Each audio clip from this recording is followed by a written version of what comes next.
14 April 1912 সাল বিশাল এক বরফখণ্ডের সাথে সংঘর্ষ হয়ে 2223 জন যাত্রীসহ ডুবে যায় তৎকালীন সময়ের বিশ্বজুড়ে সারা জাগানো জাহাজ টাইটানিক।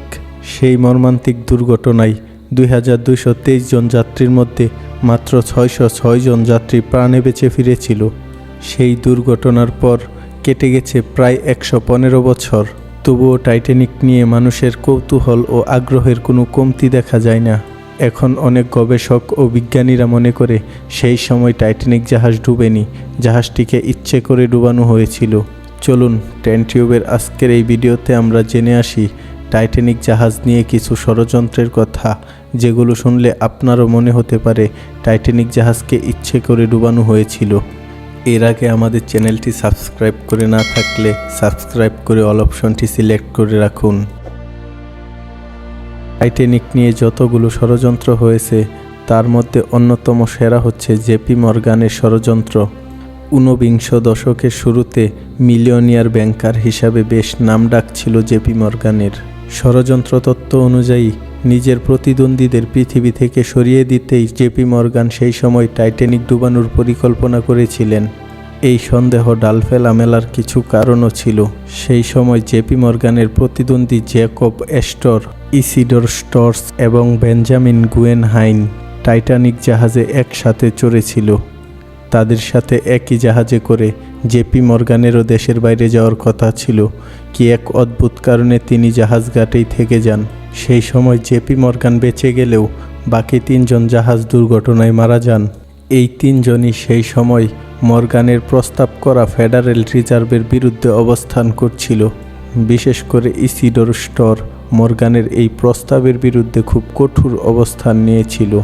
তাই অনেকেই ধারণা করে মর্গান তার প্রতিদ্বন্দ্বীদের দুনিয়া থেকে সরিয়ে দিতেই টাইটানিক ডুবানোর পরিকল্পনা করেছে। এখন আবার অনেকেই মনে করে টাইটানিক জাহাজ সেই সময় ডুবেনি, টাইটানিক জাহাজকে পরিবর্তন করে দেওয়া হয়েছিল। ইন্স্যুরেন্স নিয়ে এই কল্পকাহিনী সৃষ্টি হয়েছিল টাইটানিক ডুবার কারণ খুঁজতে গিয়েই। অনেকের মতে হোয়াইট স্টার লাইন শিপের আরেকটি জাহাজ RMM অলিম্পিকের সাথে সেই সময় টাইটানিক জাহাজকে পরিবর্তন করে দেওয়া হয়েছিল। তারা এখনও মনে করে সেই সময় দুর্ঘটনায় টাইটানিক নয়, RMM অলিম্পিক ডুবেছিল। এখন আবার অনেকেই মনে করে সেই সময় টাইটানিক ডুবেছিল একটি অভিশপ্ত মমির কারণে। টাইটানিকের সাথে ডুবে মারা যাওয়া 1517 জনের মধ্যে একজন ছিল উইলিয়াম স্টিড। তিনি পেশায় ছিলেন একজন ব্রিটিশ সম্পাদক। মারা যাওয়ার বেশ কয়েক বছর আগে থেকেই তিনি আধ্যাত্মিক ব্যাপার নিয়ে ঘাটাঘাটি করছিলেন। এই স্টিভটি বেঁচে থাকা অবস্থায় প্রথম দাবি করেছিল একটি রহস্যময় মমির কারণে লন্ডনে বেশ কিছু অস্বাভাবিক মৃত্যু হয়েছে। স্টিভ টাইটানিক জাহাজে বেশ কয়েকজন যাত্রীর সাথে এই অভিশপ্ত মমির গল্প করেন। টাইটানিক জাহাজ ডুবে যাওয়ার কিছুদিন পর ওয়াশিংটন পোস্ট সেই রহস্যময় মমি ও উইলিয়াম স্টিভকে নিয়ে একটি শিরোনাম করে। তখন ব্যাপারটি চারপাশে বেশ হইচই তৈরি করে ফেলে। টাইটানিক জাদুঘরের পরিচালক বার্নাল্ড বলেছেন, অনেকে বিশ্বাস করে সেই মমিটি টাইটানিকে তোলা হয়েছিল। ব্রিটিশ মিউজিশিয়াম সেই সময় সেই মমিটিকে আমেরিকান এক ব্যক্তির কাছে বিক্রি করে দিয়েছিল। ক্রেতার কাছে পৌঁছে দিতেই মমিটিকে টাইটানিক জাহাজে করে নেওয়া হয়েছিল। তাই অনেকের ধারণা সেই মমির অভিশাপেই টাইটানিক জাহাজটি ডুবেছে। পুবদের অসম্মান করা নিয়েও সেই সময় একটি তথ্য সারা বিশ্বে খুব সাড়া ফেলেছিল। অনেকে ধারণা করে সেই সময় টাইটানিকের সামনের অংশে 390904 সংখ্যাগুলো লেখা ছিল। এই সংখ্যাগুলোকে নিয়ে আয়নার সামনে দাঁড়ালে দেখা যায় নো পুপ লেখার মতো।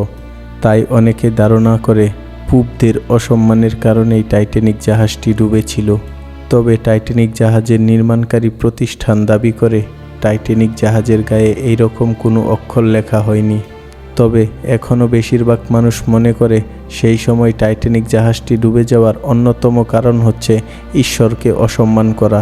টাইটানিক জাহাজ নির্মাণ করার পর টাইটানিক জাহাজ নির্মাণকারী প্রতিষ্ঠানটি বলেছিল স্বয়ং ঈশ্বর এসেও এই জাহাজটিকে ডুবাতে পারবে না।